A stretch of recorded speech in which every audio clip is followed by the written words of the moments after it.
গল্পের আকারে বলছি, একটি মা একটা ছেলেকে একটা কোলে নিয়ে হাঁটছে, আর একটা ছেলেকে হাত ধরে হাঁটাচ্ছে।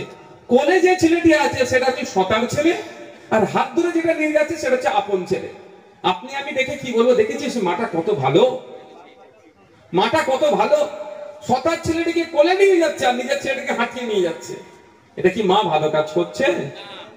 মা ওই সতার ছেলেটি যাতে যথা সময়ে পা না হয়, নিজের ছেলেটাকে হাঁটা শেখানোর জন্য হাঁটিয়ে নিয়ে যাচ্ছে, পড়ছে উঠছে হাঁটে যাচ্ছে। ও পড়তে পড়তে একদিন পুরোপুরি হাঁটতে শিখে যাবে, আর সতার ছেলে যথা সময়ে হাঁটা নাও শিখতে পারে, সে হাঁটাটাই হয়তো ভুলে যেতে পারে। তাই বন্ধুগণ, যারা আমাদের নেতৃত্বরা আছে, আপনারা অনেকে অনেক কিছু বলেন, আমি আজকের দিনেও দাঁড়িয়ে বলেন আমি আমাদের মহিনুদ্দিন ভাইকে হারাতাম না ভাই, আমার যদি আপনারা কথা শুনতেন। দেখ, পাস্ট ইজ পাস্ট, তবে পাস্ট থেকে যেটা হয় সেটা শিক্ষা নিতে হয়। ইতিহাস তৈরি হয় কেন?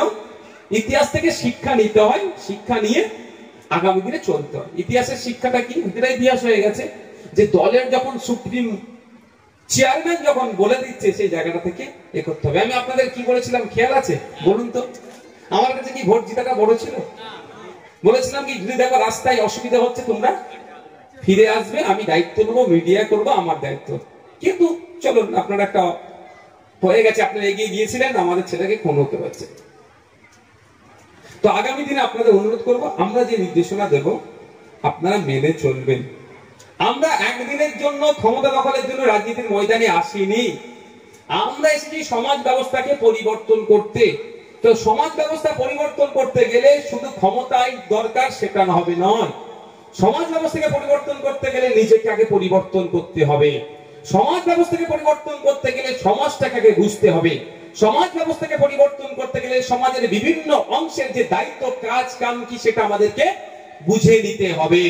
তো আজকে আমরা যে 15 জনের করে একটা কমিটির মধ্যে থেকে 15 জনকে বাছবোছ করে এখানে নিয়ে এসেছি, কারণটা কি? আপনাদেরকে আপনাদের কাজটা বুঝিয়ে দেওয়া হলো।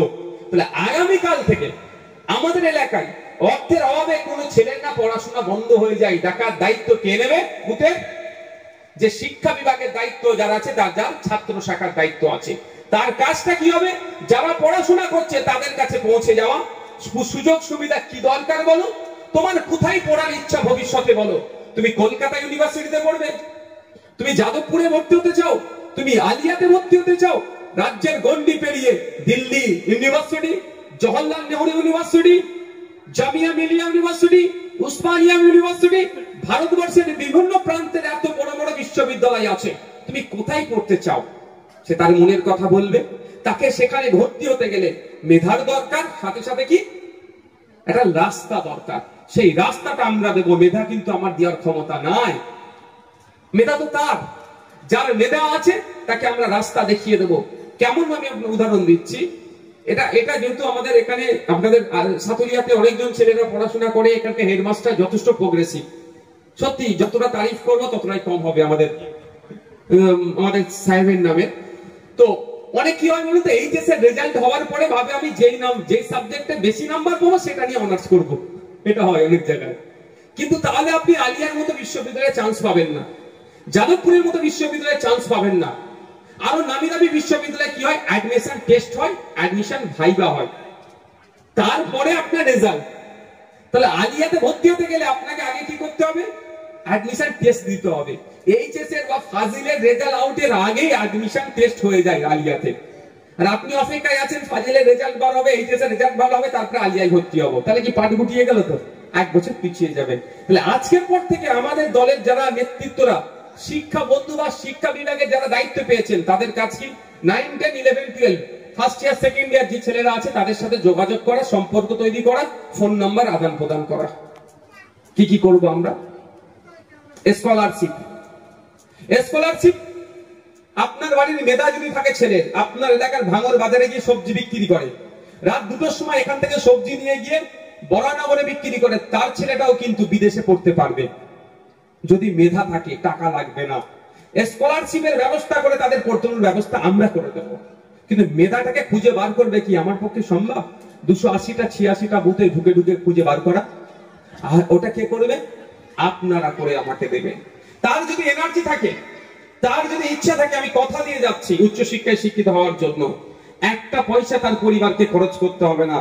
আইএসএফ নওশাদ সিদ্দিকী, আব্দুল মালিক ভাই, রাইনুর, আপনারা দায়িত্ব নেবেন, তাকে পড়াবেন। এটা আমি আপনাদেরকে বলে যাচ্ছি। আমরা মিলে দায়িত্ব নেবো। আমরা, বুঝতে পারছেন না, আমরা দায়িত্ব নিয়ে তাকে পড়াবো। কিন্তু তাকে খুঁজে বার করবে কে? এই যারা আপনার সামনে বসে আছে। এটা মাথায় থাকবে। এটা আমরা শিক্ষার আলো না জ্বালাতে পারলে আমরা, আমাদেরকে ক্রমাগত কি করবে? আক্রমণ করবে, এ করবে, আটকাবে, বিভিন্ন ভাবে আমাদেরকে কুলুষিত করবে। তাই বন্ধুগণ, যারা আমাদের নেতৃত্ব, যারা আগামী দিনে আপনাদের হাতে অঞ্চলের দায়িত্ব আসতে পারে, আপনারা কিভাবে অঞ্চল চালাবেন? তো এখন যে দায়িত্বটা পেয়েছেন সেটা কতটা অ্যাচিভ করতে পারছেন? এখনো তো বড় দায়িত্ব আছেন, পাননি, আপনাদের হাতে পড়েছে তো নাকি? কি দায়িত্ব পড়েছে?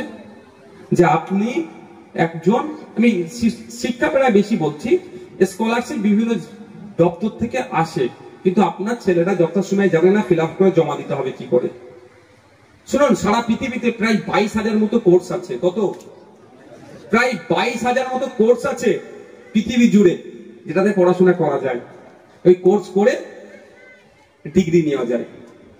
আর্টস, সায়েন্স, কমার্স, এর বাইরে আমরা হয়তো ভালো ভেবে উঠতে পারছি না। ল্যাব টেকনিশিয়ান, ওটি অ্যাসিস্ট্যান্ট, এই ধরনের মানে মেডিকেল ইকুইপমেন্ট এর মধ্যে, মেডিকেল সায়েন্সের মধ্যে সবাইকে ডাক্তার হতে হবে এরকম নয়, সবাই নার্স হয়ে যাবে এরকম নয়। স্পেশাল আরো কিছু ভাগ আছে, যেখানে ভ্যাকান্সি আছে, লোক কম, এই ভ্যাকান্সি বেশি, কম্পিটিশন কম। সেটা আমাদের ছেলেদেরকে তৈরি করতে হবে। সেই কোর্সটা 2 বছর, 1 বছর, 6 মাসের কোর্স আমরা করিয়ে নিয়ে তাকে, যেমন ধরুন না ওটি অ্যাসিস্ট্যান্ট, যেটা অপারেশন থিয়েটার আছে, তো সবাই কি ওর মধ্যে ডাক্তার নাকি? দেখে আমাদের মনে হয় সবাই ডক্টর, কিন্তু সবাই ডক্টর নয়। ডক্টর, নার্স, আরো অনেকে আছে যারা অনেক টেকনিক্যাল পার্টগুলো দেখে। সেই জায়গায় আমাদের ছেলে মেয়েরা পড়াশোনা করে যাবে। আমাদের মানে কি শুধু মুসলমানের নাকি? পিছিয়ে বর্গের, সর্বধর্মের মানুষ, যারা পিছিয়ে বর্গের মানুষ, দলিত, একটু পিছিয়ে যাও তো মহিলাদের অসুবিধা হচ্ছে।